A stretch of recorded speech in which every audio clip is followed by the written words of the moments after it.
ang World Hepatitis Day nitong ika-28 ng Hulyo na may temang This is Hepatitis, Know It, Confront It, upang ipaalam ang tahimik ngunit nakamamatay na sakit na ito. Ayon sa World Health Organization, umaabot sa 1,000,000 at 400 ang kaso kaugnay ng Hepatitis A. May naitala naman na 200 at 40 milyong tao ang may Hepatitis B o chronic HBV infection at 150 tao naman ang may Hepatitis C sa buong mundo. Dahil dito umaabot sa 1,400,000 ang mga namamatay kada taon.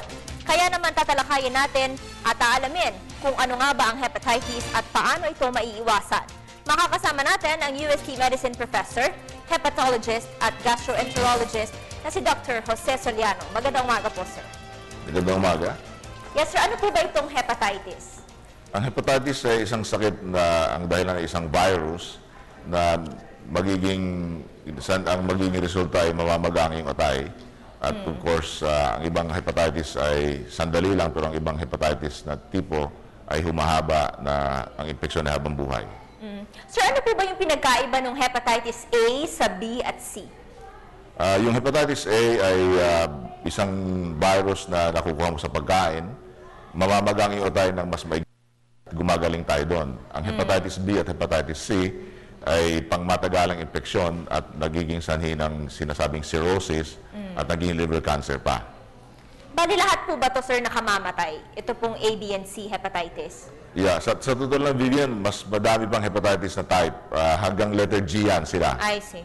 Pero yung hepatitis A, nakakamatay siya pagka ikaw ay na-infeksyon at tuloy-tuloy ka na nagtatrabaho, nagpapagod o uminom ka pa ng alak, mamamatay ka sa acute na infection na yon. Pero kadalasan, yung hepatitis A, yung mga pasyente gumagaling.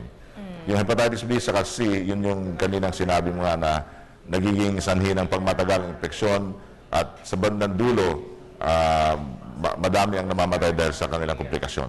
Sir, very briefly lang, nabanggit niyo po kasi na hanggang G ito. Ano po ba itong hepatitis D, E, F, and G?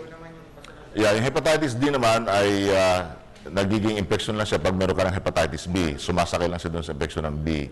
Ayun namang E ay katulad ng A na nakuha mo sa pagkain, maigsil na din ang infeksyon. Yung F saka G, medyo mga bagong virus yan na bagong discovery lang at alam namin na nakakasira din sila ng atay. Sir, ano po ba yung symptoms? Paano po malalaman ng mga kababayan natin na meron na silang hepatitis? Kadalasan, 30% lang yung nagdidilaw. Di ba? Alam natin na pag nagdilaw ikaw, Yes, hepatitis na yon. Pero 60% ng mga pasyente, wala silang nararamdaman. Magkakaroon lang sila ng karamdaman pagka may komplikasyon na sila sa atay. So may stages po ba to? Yeah, merong, of course, yung sinasabi acute hepatitis at saka yung merong chronic hepatitis. Chronic hepatitis nangyayari sa hepatitis B saka C.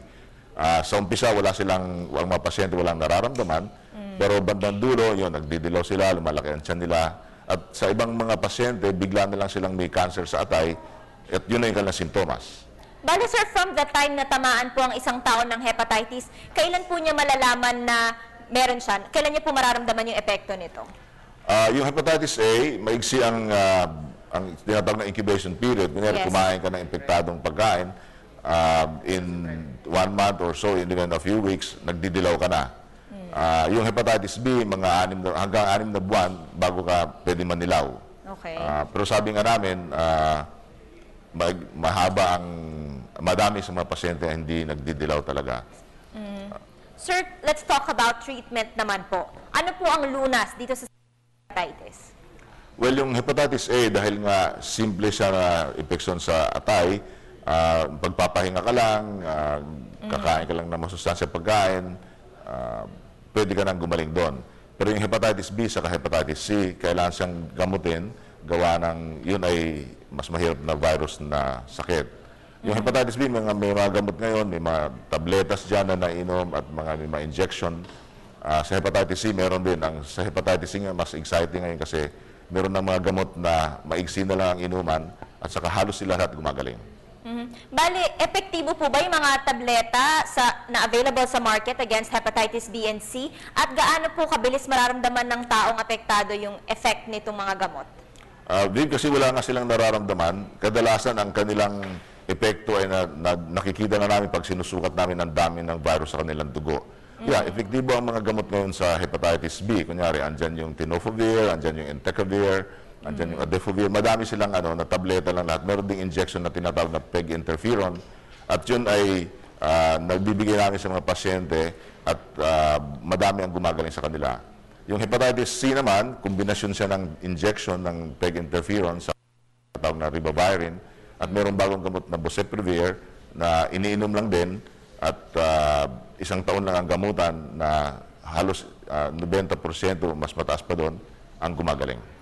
Opo, sir, kanina nagbanggit tayo ng mga figures dito po sa Pilipinas kung ilan na po ang tinamaan nitong hepatitis. Pwede po ba natin ikumpara yung figures ngayong taon? Mas marami po ba o mas konti kumpara sa mga previous years?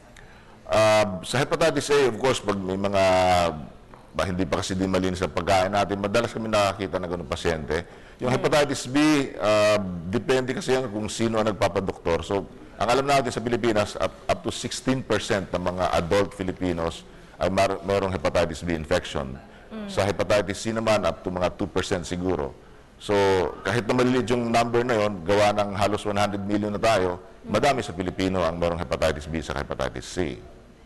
Sir, yun po bang age at saka gender, factor po ba ito sa pagkakaroon ng hepatitis? Mas tinatamaan po ba pag mas matanda o mas bata?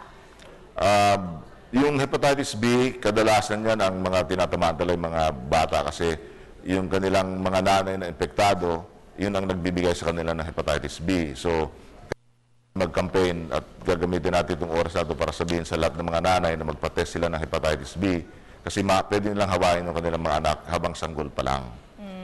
Panghuli na lamang po, Doc, ano po ang inyong mensahe sa ating mga nanonood ngayon? Paano po maiiwasan itong hepatitis? Well, sana sa hepatitis A, ang pag-iiwas na nararapat ay yung malinis na mga gawi kasi para hindi tayo ma-infeksyon sa pagkain. Yung hepatitis B, pwede tayo magpabakuna at kung may alam tayong pwede tayong expose, magpa-test tayo para mabigyan ng gamot.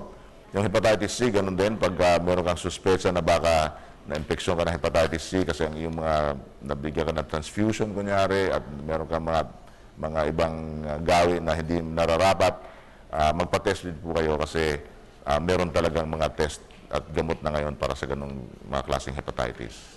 Maraming salamat po sa inyong oras, UST Medicine Professor, Hepatologist and Gastroenterologist Dr. Jose D. Solian.